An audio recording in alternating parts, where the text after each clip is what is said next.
General Othello's testimony before the Senate of Venice to defend himself against the charge of witchcraft, in particular bewitching Desdemona, the daughter of Senator Brabantio. Most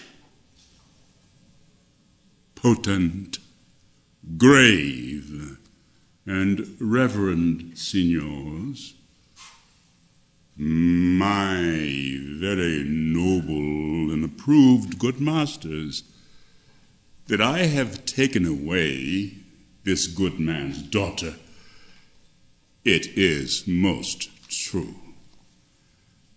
True. I've married her. The very head and front of my offending at this extent no more. Rude am I in my speech, and little blessed with the soft phrase of peace, for since these arms of mine had 7 years' pith, till now some 9 moons wasted, they have used their dearest action in the tented field. And little of this great world can I speak more than pertains to feats of broil and battle, and therefore little shall I grace my cause in speaking for myself. Yet by your gracious patience I will a round unvarnished tale deliver of my whole course of love. What drugs, what charms, what conjuration, and what mighty magic for such proceeding I am charged withal. Her father loved me, oft invited me, still questioned me, the story of my life from year to year, the battles, sieges, fortunes I've passed.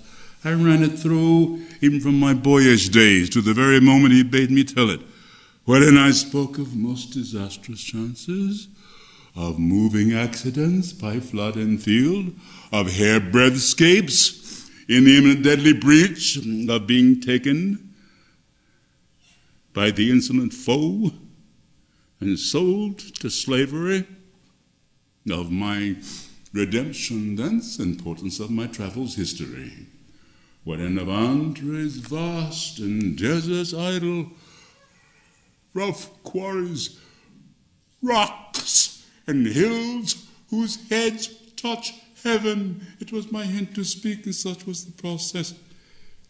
And of the cannibals that each other eat, the anthropophagi, men whose heads do grow beneath their shoulders.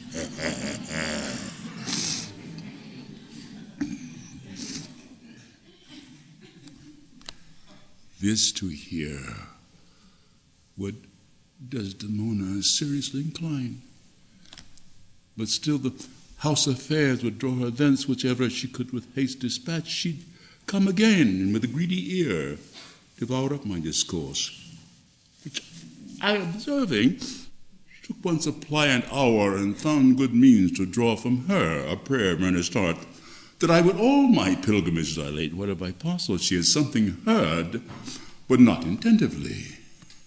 I did consent, and often did beguile her of her tears when I did speak of some distressful stroke my youth suffered. My story being done, she gave me for my pains a world of tears. She swore in faith 'twas strange, 'twas passing strange, 'twas pitiful, 'twas wondrous pitiful. She wished she had not heard it.